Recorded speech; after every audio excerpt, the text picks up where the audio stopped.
Hello, hello everyone, and super warm welcome to Consulting Without Borders Perspectives.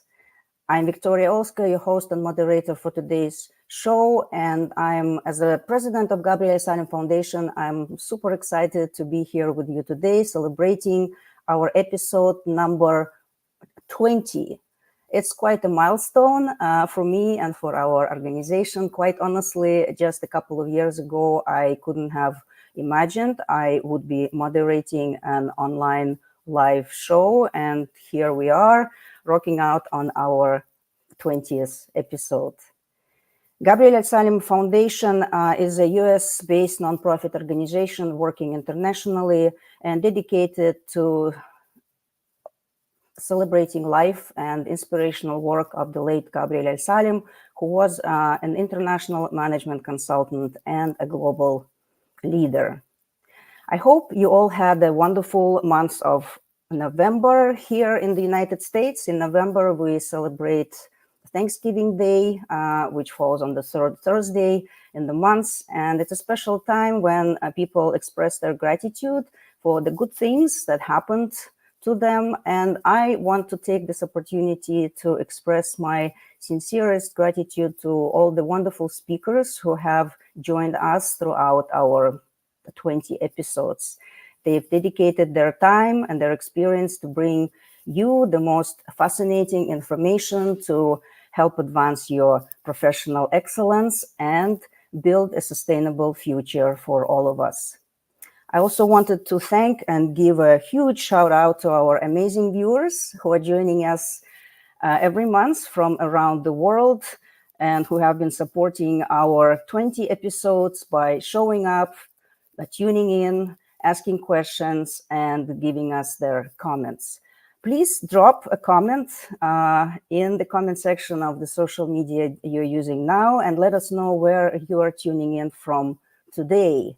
Let me see. I think we have some people joining us. Ron Finch, good morning, afternoon, and evening from Italy. Thank you, Ron. Thank you for being here. IMCA Business Consulting is here with us. Good morning. Thank you so much for joining us. I also wanted to give a thank you and a shout out to those of you who are joining our replay, the replay of this episode. Today, we're live on Facebook, YouTube, and LinkedIn. So again, please feel free to engage with us by asking questions in the comments section. And if you're enjoying what you're seeing, please don't forget to hit the like button. That means the world to us, and that will also help spread the word about this live stream and bring other viewers to us. All right, let's get the show on the road. Today, we are absolutely delighted to have one of our previous speakers back. The episode we did with him on August 1st was about AI, artificial intelligence, and it attracted so much interest that we wanted to do it again, and he kindly agreed. This is especially cool because even in these 4 months since our last episode, there's been already so many exciting changes, updates, and news in the realm of AI.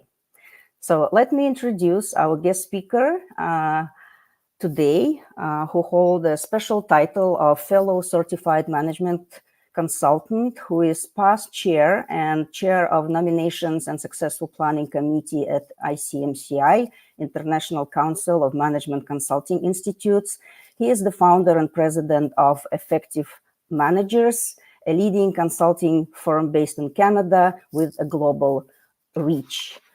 He also recently started his position as chair of Tech Canada. Please give a warm virtual welcome to Dwight Mihalicz, coming back to our show and joining us today from Canada, live. Hi, Dwight. Thank you, Victoria. Thank you very much. Yes, live, but it's early morning and cold in Canada. I'm based in Ottawa here, so it's a little cool today, but it warms me up to hear your kind introduction. Thank you very much. Yes, and thank you again. And let me just check who else been joining us today.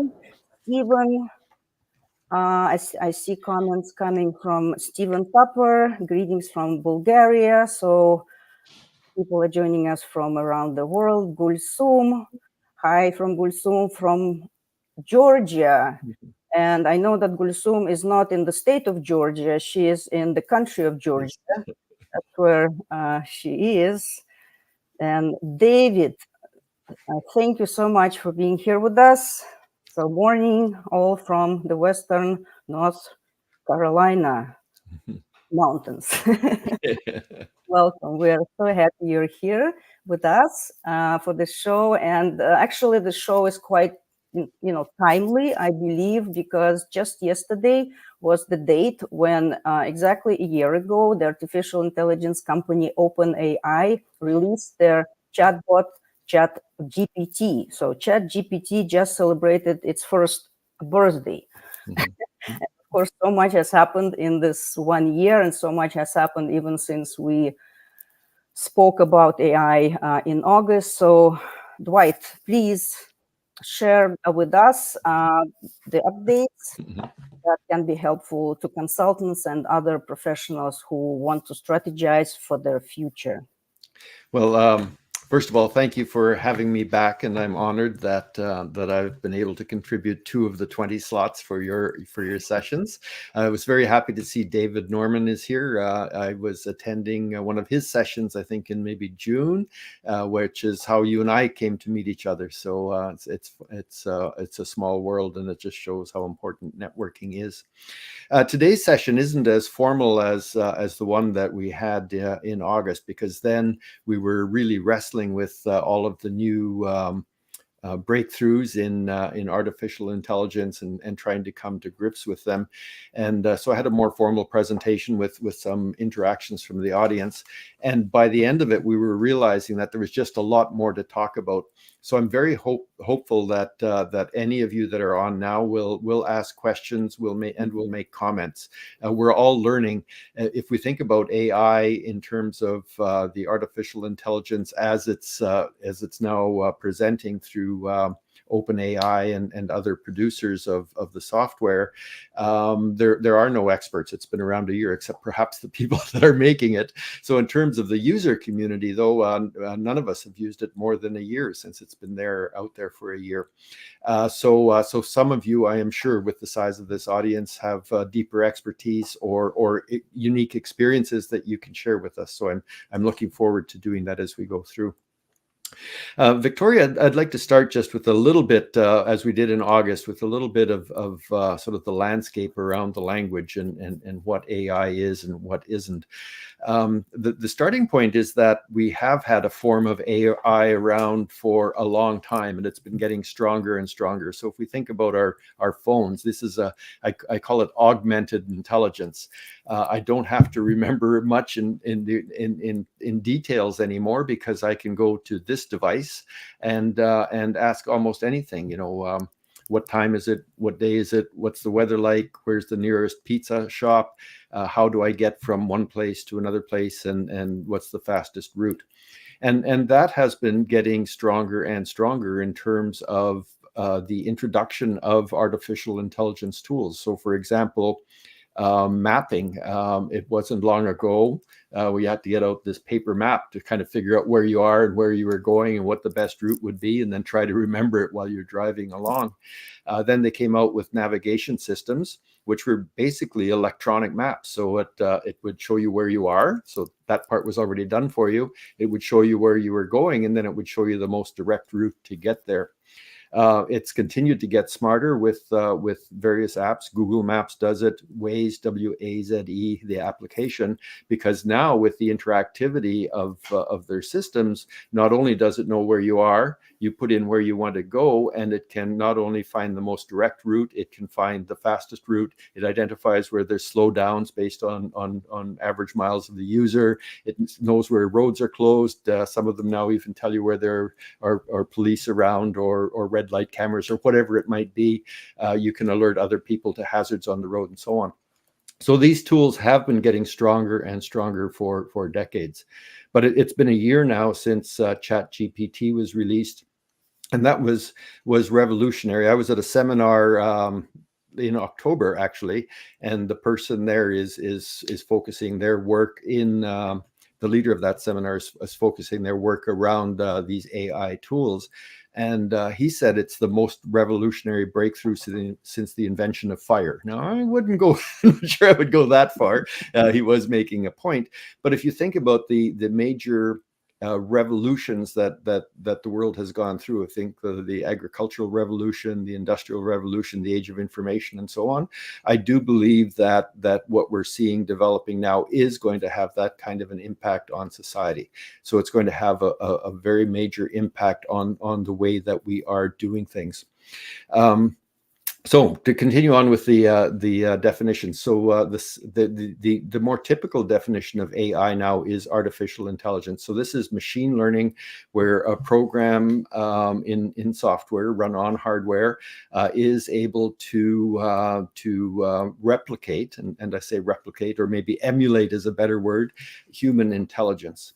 The way they work now, ChatGPT being one of the first, but there are many coming out now from IBM, from Google, from Microsoft, and so on, where they train the software on what's called LLMs, large language models, and what basically they're doing is creating tokens out of words and looking at how words relate to each other. So they're not creating a thinking machine, they're creating an ability to understand the relationships between how we use words. ChatGPT now with its version 4 has billions of words in its database and the tokens for that.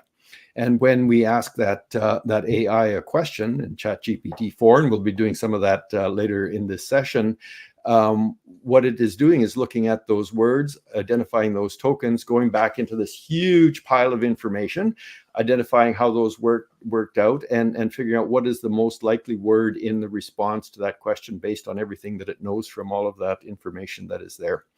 And then each word, it just does that over and over and over again. So it has this appearance of intelligence because it sounds like human speech, but it's not making anything up. It's only working through existing information, and by definition can't create anything new because it's working on the basis of information that is there. The other term that's thrown around a lot, and there's been a lot in the news now, especially with what happened at OpenAI a couple of years ago with the firing and rehiring of the CEO, Sam Altman. Artificial general intelligence is intelligence that would be equal to human intelligence. Now, what that means isn't very well defined, and a lot of people have different ideas about that. But the fundamental idea is that machines would be able to do anything that humans can do. In the white paper, I'll be showing you a link that we did. I explain in depth about why I don't believe that's possible, because we're not replicating human intelligence, we're emulating human intelligence, and the ability of AI machines to really use judgment, to have any kind of common sense at all is simply not there. So human beings have this additional ability to process information in ways that haven't been replicated at this point in time. And I don't see anything on the horizon to do that. So if you want to dig a little deeper into that, we went into quite depth at the last session. So I only want to just to raise that as a precursor. I've gone on a bit there in introduction, Victoria. Is there anything else that you wanted to ask about this part of it? No, yeah, that's great that you gave this summary again of what AI is, because again, for maybe those of us who are following the news, actively using AIs that's available, that's all familiar information. But I'm sure that there are still a lot of people, management consultants, anyone out there who might still be just starting their journey exploring it. And of course, things change so fast in this realm of AI. I wouldn't even say changes come every week; they almost come every day sometimes, especially with all this turmoil at OpenAI with Sam Altman. And yeah, it was insane. Yes.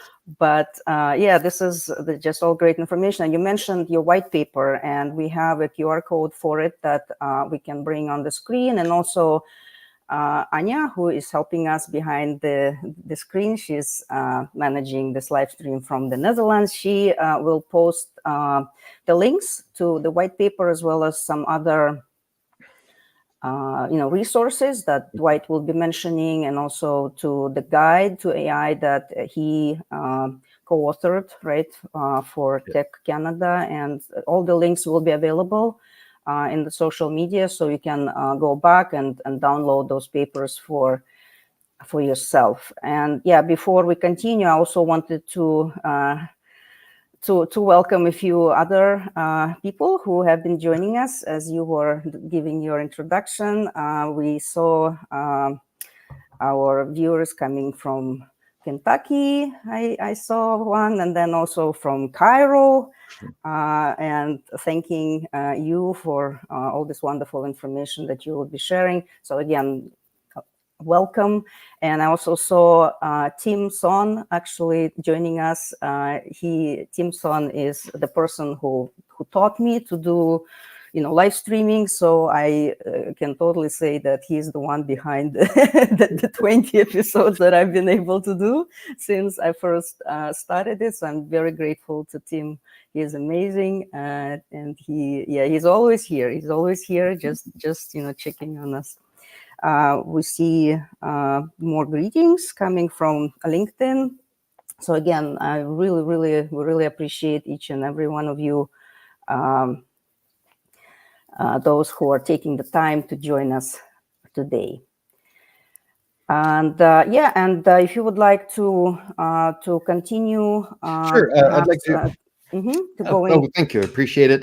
So what I'd like to do is share screen now for a moment and just show you some additional resources. So one thing I've learned over the last year is that so much is happening so fast that as management consultants, we really need to keep our finger in the pie, if you will, of what's happening out there. So there's two resources I wanted to point towards you, and I'm not demeaning any others. There's lots there, and any of you that know a really good newsletter or a really good source, drop it in the comments so that everybody else can share in these. So this is one that Victoria recommended to me actually last August, and I've been following it since then. It's called Superhuman, and what they do is do a newsletter. It's about weekly, sometimes a little bit more than weekly whenever they have news. This is the website, superhuman.ai, where you can just drop your name in. I haven't noticed any spam coming along with this, so I think it's been a pretty good newsletter. Or you can go to the website and you can scroll down to find some of the past articles. For instance, here's the absolute chaos that's talking about Sam Altman and what happened at OpenAI over what was it, about 2 weekends ago. The other resource, and I just came across this one, actually, I can't remember if it was a TikTok or a YouTube video. But this gentleman who runs AI Advantage, he focuses in on ChatGPT and has done some really good information and a really clever way of explaining things in helpful ways. You may have heard that OpenAI has recently received released something called GPTs, where anyone using natural language can go in and create an expert. And I watched his YouTube video, which walked through how to do that. So if your specialty is let's pick one randomly, is process improvement. You could pull together any resources that you felt that were important and create a GPT called My Consulting Process Improvement, and people would be able to go there and get information based on your IP and your ideas. He's also published, and if you follow him and sign up for his newsletter, you can get this resource. There's a PDF version of it or this live version where you can go through, and it comes with here, for example, 250 GPT prompts for different ways of using it. So this is a very valuable resource to save us time in terms of really getting the most out of Chat GPT as a system. So those resources I wanted to share with you, and please do drop in any that you have. So I'd like to move on to talk about ethics now, unless there's anything you want to wrap up on that section, Victoria.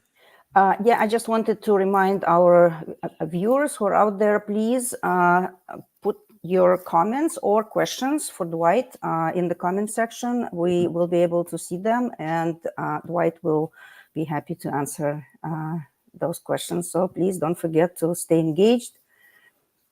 That will be appreciated, and also it will be very useful.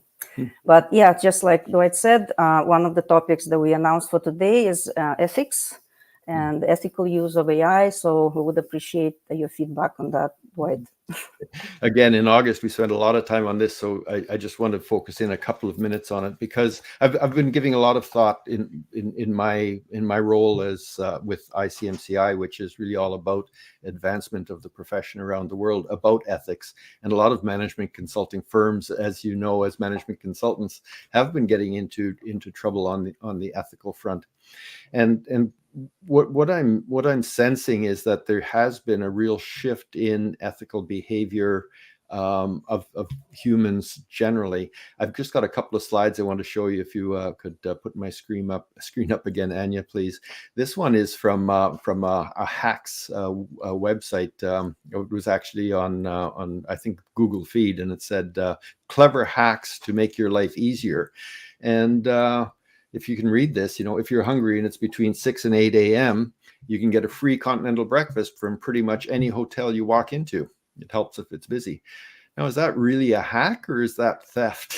To me, this is people putting themselves ahead of others and not really thinking about what the consequence of their actions are. So I was really concerned when I saw that. So I kept scrolling down and kept watching them. And here's someone who's saying, well, if you need to buy meat and it's going to be expensive, get the butcher to put the meat in the bag and then go over to the produce section, put it on the scale, weigh it out as if it's oats, and then put that sticker over top of the meat sticker, and you only pay for oats instead of for meat. I mean, this is not a hack. This is outright theft and fraud. So we need to be careful in terms of thinking about what are the ethics of our situation. I have a short video here to show you that also gives us some insight into the use of these tools, because they are very powerful tools, and you have good actors. We can use this for good to help ourselves be more effective, or it could be used for bad or for evil, if we want to get dramatic about it. So here just shows you something that can happen. This is I came across on a YouTube channel, and I was thinking as I was watching this, wow, this is pretty amazing robot work.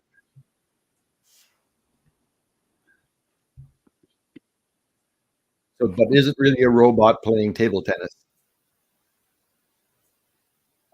Here's the person to put it together. Not really. And then we'll see the live feed behind it. Based on, so somebody was able to use AI to basically, somebody was able to use AI to overwrite the image of the person playing table tennis to have the robot playing the tennis with them instead. So this really reinforces that these powerful tools, well, this is done in fun, of course. You could do the same thing for a politician. You could do the same thing for government officials. You could do the same thing for persons like myself. So again, this could be used in a very powerful way. If I have a learning management system, an online video training program, and I want to do it in another language, it's pretty easy now to get that other language superimposed over my face. So that's for good. It would be also almost as easy to put words in my mouth and have me saying something that I never did, which could be used for evil. So the ethics have to be really front and center in terms of everything that we do as we go forward. Right, and actually we got a comment from Ron Finch. He's saying that ethics is one of the most concerning aspects, as governments would have to be aligned to make any regulation effective in the online realm. Yeah, Thank exactly. you, Ron, for this comment. Yeah, deep fakes is bringing up definitely getting more common. And you know, it was happening before. I saw clips of politicians where people would take 30 seconds of clips from a 1 hour speech, and they would take these words and these words and these words and paste them all together, and they completely turned around, flipped to have that politician saying exactly the opposite of what their intent was, but by doing words they were able to do that. So now with these powerful tools, it just makes it easier to do, and therefore it's more available to a wider group of people who want to do harm by using these tools in inappropriate ways. So what I'd like to do now is move on to examples. These are live, so you're never quite sure what's going to happen when things are live. But what I'd like to do is share my screen and log into to ChatGPT and some other software along those lines, and just show you some of the things that we as management consultants can use to make our lives better and to help us be more productive and more effective in serving our clients. Dwight, and if you need a moment to work with your screens, I just wanted to make a little digression, well, not so much of a digression, still on the topic of AI, but just to put out there a little question for those of you who are watching us, and just see if you have the answer. Can you please tell me in the comments which country you believe or you know benefited the most from the AI boom? Do you have any answers? Which country you think benefited the most from the AI boom? And a little hint, it's actually an island. And it's another hint, it's a tiny Caribbean island. Okay, we got China. Well, not really. Well, in some ways, maybe, but this is not the answer that I was looking for. Well, I don't want to take too much time on this. I just wanted to say this is a curious fact that I also actually learned from a superhero newsletter, that this country is actually a tiny island in the Caribbean. It's called Anguilla.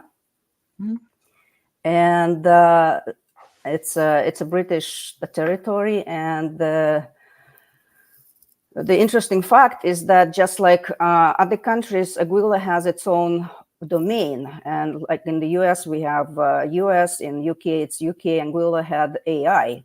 So they were the lucky ones. So now they're actually, they could reportedly make up to 10% of their GDP, or about $30 million from fees selling their AI domains. And again, 30 million might not sound like a huge amount of money, but for a small island that has less than 20,000 people living there, that's quite a bit. And this graph from Bloomberg actually shows the predicted growth of their income from selling this domain AI. So that's quite remarkable. I just thought it's an interesting fact to share. And yep, we are ready now, Dwight. So please dive in the examples that you wanted to share with us. Okay, there's my my screen. So this is my my desktop. We will be doing this live, as I said. I keep a few things up at the top here, and one of the things that I do keep at the top now is my ChatGPT account, because of what I do find is that I use it a lot. I did make the leap, and I paid the $20 per month for this because it gives me access to a lot deeper, a deeper array of tools, and it's faster in many ways. And I'll tell you a bit about that as I go forward. However, the free version I used for a few months, and I found it very helpful. And it's as easy as just typing in chatgpt.com, going there and setting up your account. So you can sign up, as you see right here. If you already have signed up, you can just continue on in, and the password, and away we go. So the great thing that I like about ChatGPT is that it does now have availability to a wide variety of plugins, and we'll be talking about that in a bit as well. Right now, we're going to just go into the base part of it, which is ChatGPT. Now, one thing that we could do, for example, is can you please write me a 500-word blog on the reasons why the CEO of a company should hire a management consultant? And you just press click. What I love about these AIs is they're always very polite. I find myself saying please and thank you as well when I'm working with them. Where we go. So as you see, it's pretty fast to write a 500-word blog. You can watch it coming up on the screen as we do this. The question is, should we? Is it appropriate that we would use information in this way and to generate it in this way? What the experts are saying is that they have seen that Google search engines have been overwhelmed because people are using this kind of AI to write blogs in their area of expertise, posting them to their website. They're all SEO optimized. You can put prompts in here to optimize for any particular search terms that you want. And in doing that, you're creating a very high search hit rates from Google. So what's this will do, talking about revolutionize, it will revolutionize the way Google does its search engine optimization, because people that are doing this are getting, in my words, an unfair advantage over other people that are playing fair. The other point I would make here is this is not ethical. We're, as management consultants, we're professionals. And we earn our money, we have our reputation by creating information and using our diagnostic capabilities to help our clients to be more effective. So when I write an article this way, what I'm really doing is going to this big pile of data in the LLM, the large language model, and capturing information from the words of others that have been put together over whatever the training material was over a period of time. So I highly recommend that we not use it in this particular way. However, what we can do, and what I do all the time, and I find to be very, very helpful, is I will do something like, please give me an outline of the added value of management consultants to a business, because that helps my thinking. It's kind of like a Google search where ChatGPT is going through that LLM and is identifying sort of the key things that people are talking about. What are the different areas that we need? And I can then identify various ways in which, or the various topics that are out there. I can use my judgment to see which ones are appropriate. I can refine that as well. I can also use it to help expand what some of the key thoughts are here. But the trick is, and the most important part is, we always have to be adding our value add. What is it that we know? What can we create additional information? While we're on the ChatGPT window, what I want to do is also just show you on the left here. These are all the work I've done over the past, well, since I took the subscription. So it remembers everything we've done. And if I ever want to go back, here's one: AI replacing professional jobs. So said, can you replace part of my workforce? And as an AI language model, I'm not capable of replacing your workforce. However, and so then I could ask it another question: what jobs can you best supplement? Or whatever that question might be.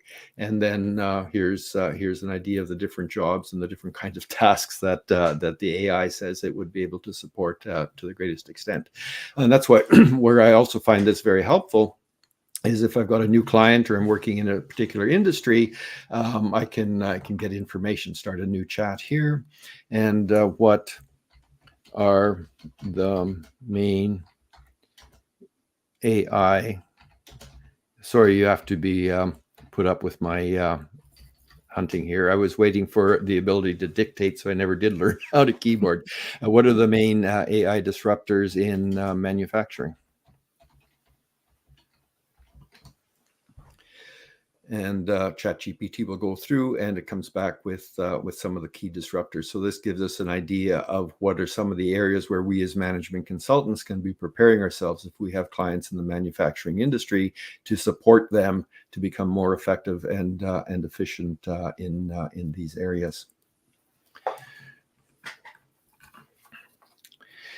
So that's it for chat. I'm going to minimize ChatGPT. We'll come back to this in a minute, but I just wanted to show you, and I kept actually this one right on my desktop too. This is an idea that I've been playing with in terms of my own IP and how do we go about supporting work. So this is I Am Sophie. It's a demonstration of how an AI can support. Now, I didn't share voice on this one. I guess I should have. But I can talk to her. Hi, Sophie. How are you today?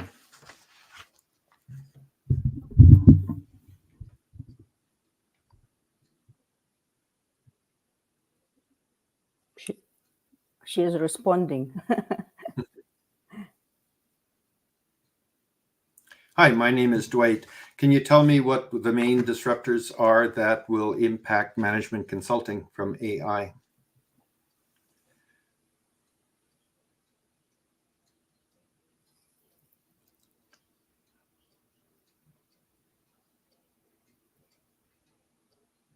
Nope, sorry, something went wrong. There's the problem with live. But typically she is. I was doing a panel on ethics in. I was doing a panel. Sorry, I'm just going to stop sharing for a second here. I was doing a panel on ethics with ICMCI, and I had to log in from away. So I actually had Sophie join us and talk about artificial intelligence and what are some of the ethics of it, and it worked very well then. But she wasn't able to talk to us now. But my point in showing this is a company that does create avatars that will access your IP. So it could access my website with all my blogs that I've had in there, but I could also load in any of the user guides or manuals that I've created for clients over the years, and that becomes a database of information. And someone like Sophie or an avatar of myself could then be trained on that, and then using the knowledge of the tokens and relationship to language that's been developed by ChatGPT, you can have an interface where people will access your data.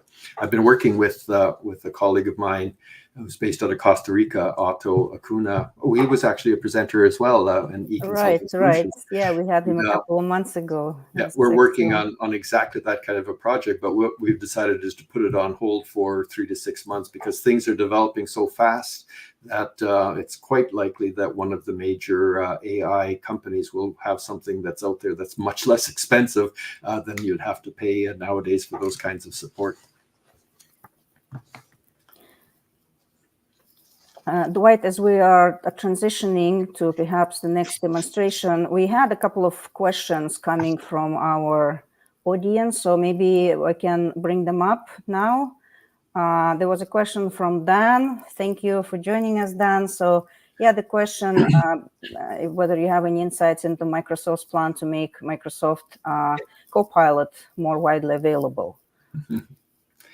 Dan, I should give you, I'm not sure where you are, $10, 20 euros, wherever you are, because this is a perfect segue, because the transition I'm about to make is to go into the Bing search engine.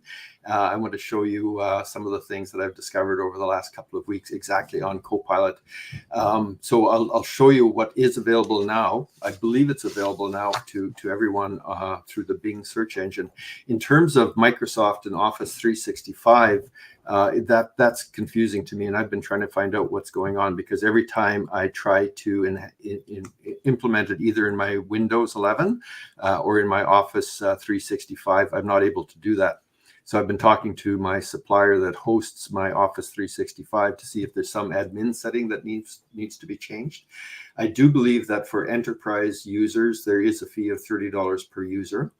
But for you and I who have a single subscription to Office 365, it should be enabled. So I have a feeling that the rollout is just taking longer than they anticipated. And at some point, we should see right next to our search window on Windows 11 the Copilot logo, which will then mean that it's enabled on our machine. Thank you. Thank you, Dwight. You're very welcome. So I'm just going to share my screen again.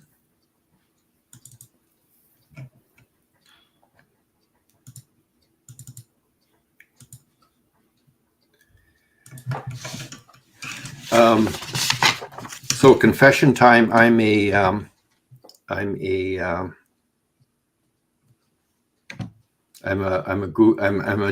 Google Chrome user. So, I have to come right here. I guess I'll just go Bing this way. So I actually disabled Bing on my desktop, so I have to go in through the web version, but I will have to put it back now because it is getting quite powerful. So so if we go into Bing now, we do have the ability to ask questions. So let's just go to my website.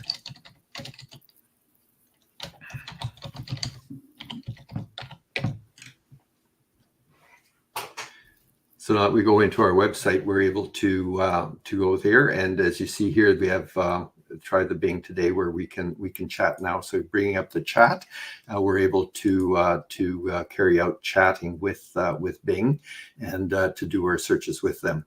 So if we do a search for anything that we want to, I don't know why my effective managers didn't come up. We are able to open the chat window. Now, yesterday when I tried this out, and this is going to be very interesting because I did do my work on this, we were able to click on the Copilot tab, which just appeared magically. So I got a little bit of hold up here.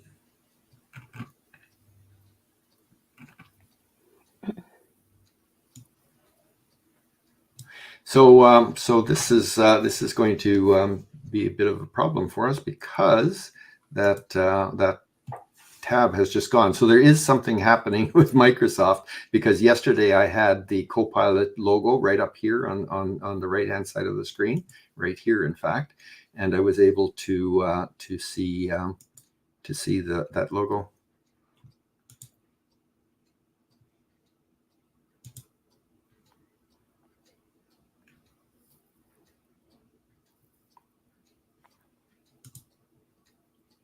Okay, so let's just leave that one for a minute, and we'll try to come back to that one, because what you can do in with the Copilot when it's running, which is really quite impressive, is that if you have the website open on the left hand side of the screen, we're able to see that website, and then you can do analysis in the right panel, which comes up, and by asking them for additional information, you can do that. So for example, if I open one of my blogs, I can go into that blog and I would be able to ask it for a summary of that blog.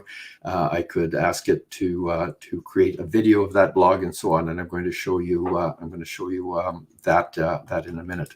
Can I hand it back to you now, Victoria, while I bring up that next aspect? Well, yeah, while you're setting up the next screen, I know there was another question that came up earlier that we just waited for the right time to answer. That was from Anya, actually.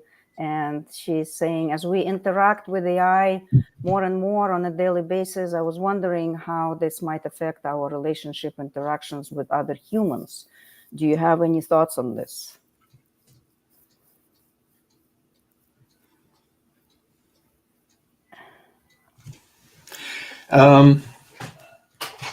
I think that's a really interesting question, because that has been happening actually for some time, in terms of the way in which we interact with each other. So moving from telephone to chat. I was reflecting not too long ago that even now I don't typically pick up my phone to call somebody. I will send them a text and ask if they're available for a call. So it's kind of flipped over where you'd be working away at your desk, and if the phone rang, then you would pick it up and you'd talk to that person because that was primary. It's kind of moved on to where text or whatever your internal chat is in your organization is the main way of reacting with people. And watching my grandchildren now, if they want to talk to somebody, or they want to see if somebody's available, or if they want to go out for the evening, they send a text. They don't call them. So they have group chats, and they have different ways of doing that. So in generally, in my perception, the interaction between humans is becoming filtered through technology more and more as time goes on. And if I can expound a little bit further on that, because there's been general sense from looking at data from Gallup and from other research organizations, and just people in organizations generally, is that there's a sense, there's the quiet quitting, there's burnout, there's people who are feeling overwhelmed. And since the pandemic, when everybody was forced to communicate through these electronic means, we're now coming back into a situation where we're not used to interacting one-on-one with individuals as much as we could. In my own business, I find now that I'm not as productive as I was when I was working at my desk. So a 3-hour workshop, I would arrive 15 minutes earlier, do the 3-hour workshop on Zoom, and then move on to other things.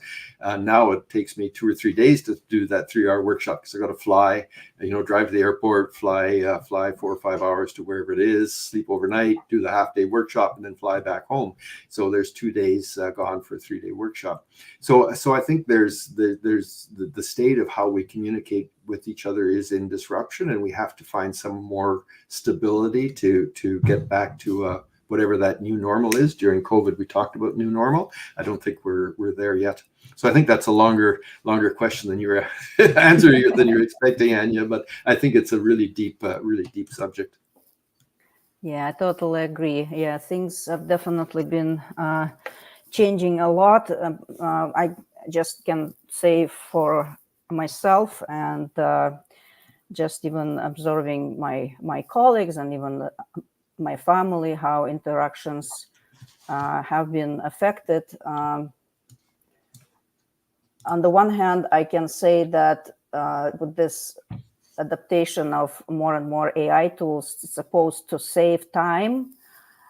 On the other hand, what I've noticed is that maybe it's just me, but with all this information coming up and all the new tools that are there, I personally have been spending so much time just trying to catch up, and it kind of, I can say, even added to my anxiety, because I felt like I'm just missing on something. And of course, there are all these messages that are coming out there. Oh, if you don't start like adopting AI now, it will be too late. And you're just trying to stay afloat, and this tool, this is a wonderful tool.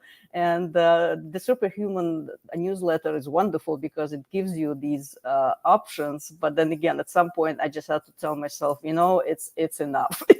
You cannot just cover everything. It's not possible. So I just had to kind of go back a little bit, and all this my desire to start using everything and just making my life easier, while at the same time I was just getting overwhelmed.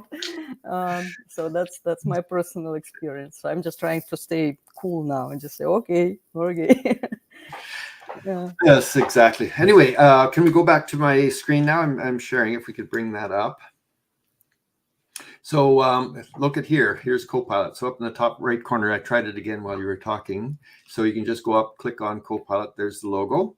And now you have a sidebar, which is run by the Copilot, and immediately it just gives you a page summary for the page that we're looking at. Then we could do something like, we could say, can you please generate 10 blurbs I can use on social media to promote this web page? Now, there's absolutely nothing wrong ethically with this. This now Copilot is using the ChatGPT API. It's connecting with that ability to analyze and knowledge and analyze words and give you answers. And it's going to my page. So it's my data. So it's my information.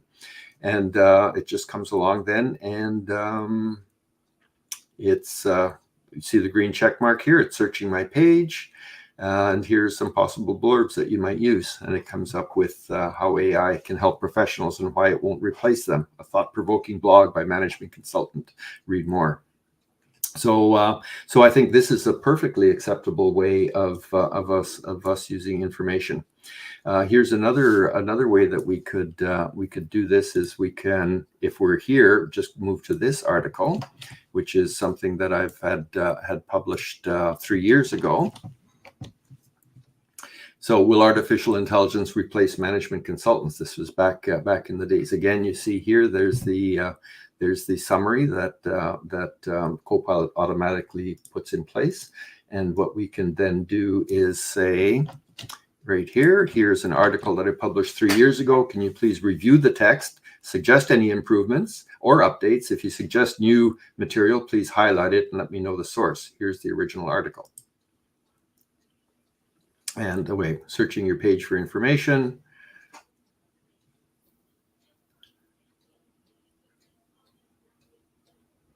Oh, see how polite it is. Thank you for sharing your article with me.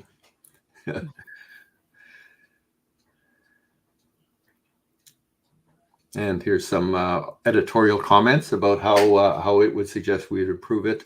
So in this case, it's not actually going through and improving it. What it's doing is giving me advice on how to improve it. So I could improve my prompt to get it to actually rewrite it. Yesterday, when I was preparing for this, I put this prompt into ChatGPT, and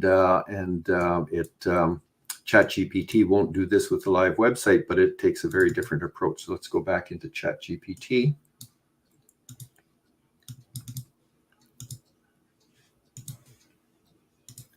So ChatGPT with its plugins now will access the internet directly, but you have to add that plugin. So now here I'll say, here's the article, but then I have to tell ChatGPT where that original article is.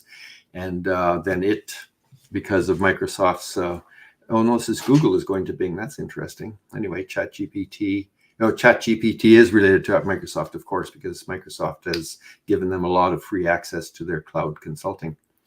And what this does is it's taking a similar thing. So what I do have to do is work with the prompt on here. If I wanted to actually rewrite it, I can have it rewrite it. In this case, both versions of the AI are giving me some tips that I can just use to go back to the article and make those changes. I could say, can you please use these tips and give me a new draft of the article? Certainly. So, and there we go.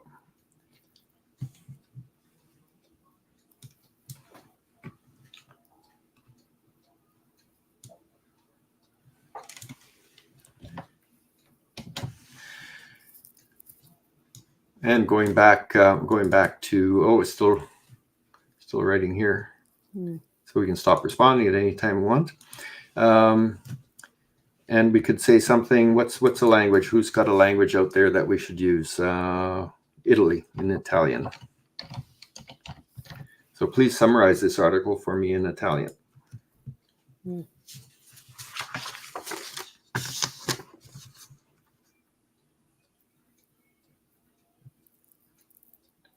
I don't know why it's still, I asked it to stop responding to the previous one, but it's heading out there.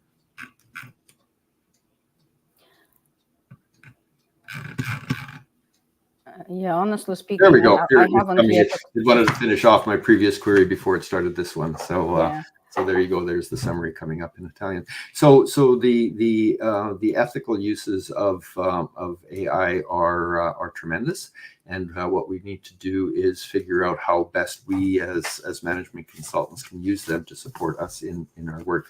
I know we're down to the last 5 minutes. Are there any more questions coming up that or any ideas that anyone else wants to share with us? Yes, we have Jennifer who joined us from LinkedIn, and thank you so much for being here with us. She put up in the earlier comment that she is joining from Davidson, North Carolina, which is north of Charlotte.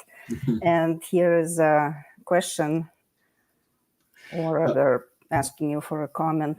And this is a concern. So when we're going to any of the large language models, by any of the producers. So OpenAI has the largest and was the earliest with their ChatGPT, but others are creating their own. We need to be careful about this because it is being trained on data that exists in the system. And over the last decades, there has been less awareness of human ethics. I think that's a nice way of saying it. So there is a skewing. There's a skewing slightly to the left in terms of responses, and there's a skewing towards lack of understanding of minority groups, however you define minority groups, because they don't have as large a portion of the language models that are used for the training. So good comment, and something that we as management consultants need to bear in mind when we use these tools. Thank you very much, Jennifer. Ron commented on your attempt to translate into Italian. So translation summary, that's actually one of the coolest things that AI can do now, just going between languages. And that's quite fascinating. Well, there's an interesting anecdote about that, because someone from OpenAI, it wasn't Sam Altman, but it was someone else when they first started using it. And they hadn't trained it actually on translation, but somebody asked it to translate something into Eritrean, and it did that. So they don't know how exactly, but there is a real bonus that that translation is more powerful and more effective than it had been before. Yep, that's true. And we have a very long comment from Arman. Thank you, Arman, for being here today with us. I don't think the whole comment can even fit in the space available, but basically he's talking about building a robot, because I understand that Arman is involved in the high altitude jobs, working for a utility company and power line work. So they're developing robot arms to take over these tasks that are dangerous for the humans. The prototype is halfway done, and they plan to start using the teleoperated controls and shift to an AI automation within 2-3 years. So this approach promises increased safety, productivity, and cost savings. And then the next sentence is cut because we do not have enough space on our screen. So Arman, maybe if you can just continue in the new comment what you just wanted to say, at the end, and we will come back to your question or a comment. I'll comment on the first part while he's putting in the second part, because the first part I think is well, first of all, congratulations. We've seen automation in industry for the last 20 or 30 years. So if you look at a car manufacturing plant 20 years ago and a car manufacturing plant now, you'll see a lot more robot arms doing things and a lot fewer human beings doing things. So the automation has taken place, which in my management consulting terminology is level 1 work. So doing procedure. So proceduralization of work has been the first big benefit for automation. And now AI will help to advance that exactly in the way you're talking about there, Arman. But it will also have a huge impact on professional services, because it can help professionals now to automate, to use AI to support us in our work in those repetitive process type of work that we need to do. So most of us, I think, if you're anything like me, it's the boring kind of the work. I love the problem solving. I love the diagnostics of working with clients to help them improve.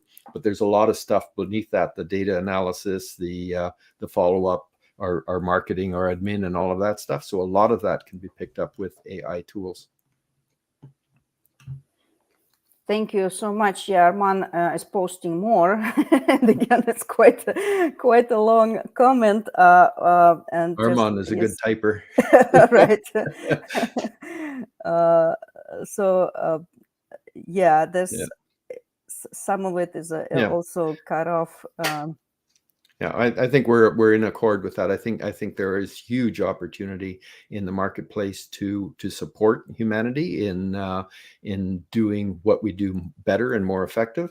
This will bring with it disruption. So disruption isn't good or bad in and of itself. I mean, we've been disrupted as a society many times, and we've always figured out how to come out on top in terms of what's best for human beings. So it's always been for the good, although we've had to go through some rocket patches to get through that. So it falls to society, and therefore it falls to us as management consultants, as leaders in society, to really ensure that these tools are used effectively and ethically, so that we can get the best out of them, and that our societies will benefit as a result.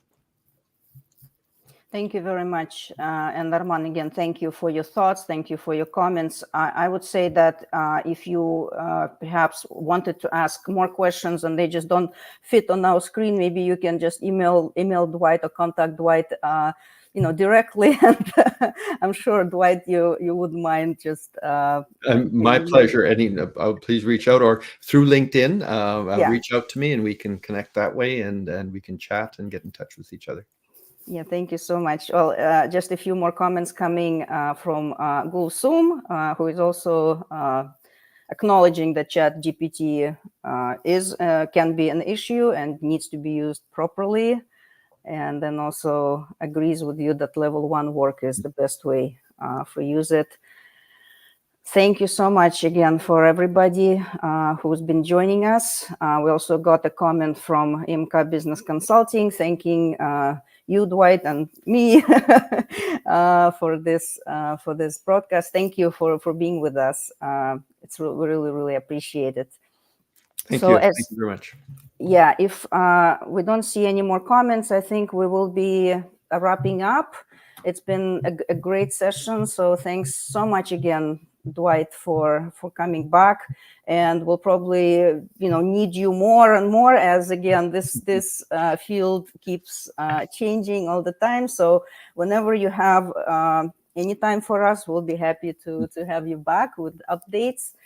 And for now, I just wanted to again to thank you and to thank our viewers for being here with us today, to thank Anya also for diligently managing the technical side of this broadcast from the Netherlands. We hope you all enjoyed today's episode of Consulting Without Borders Perspectives. Please note that we won't be here on January 1st, as we will be celebrating the new year, just as I'm sure you will also be doing. So our next event, our yearly signature event, will be held on February 1st, Gabriel Al-Salem's birthday, and it will also extend into February 2nd. The start time will be the same at 1 o'clock GMT, and this will be an extended live stream with a keynote speaker followed by a panel discussion, and we will also do our traditional celebration of the winners of the International Award for Excellence in Consulting. As some of you may know, we run this award every year, and in November we collected the applications. There was a deadline, so now the Award International Committee is looking at these applications, and we'll be happy to announce the winners to the world on February 1st, and perhaps even have some of them joining our live stream. This event on February 1st and February 2nd will be organized in cooperation with Post-Growth Institute, an international non-for-profit organization working to enable collective well-being within ecological limits. And our keynote speaker will be co-founder and executive director of Post-Growth Institute, Donnie McClurkin. He is also an affiliate professor of economics at Southern Oregon University, fellow of the Royal Society of the Arts, a renowned author, speaker, and a true visionary. So please don't miss these exciting events. Visit the foundation's website, and we will have it on the screen in just a moment. All the details will be posted right there. Once again, thank you all for your continued support and engagement. We sincerely appreciate each and every one of you.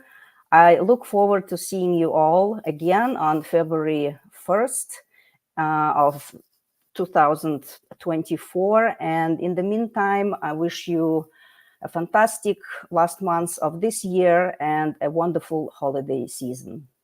Take care and goodbye. Goodbye, everyone. Goodbye. Thank you all. Bye. Thank you.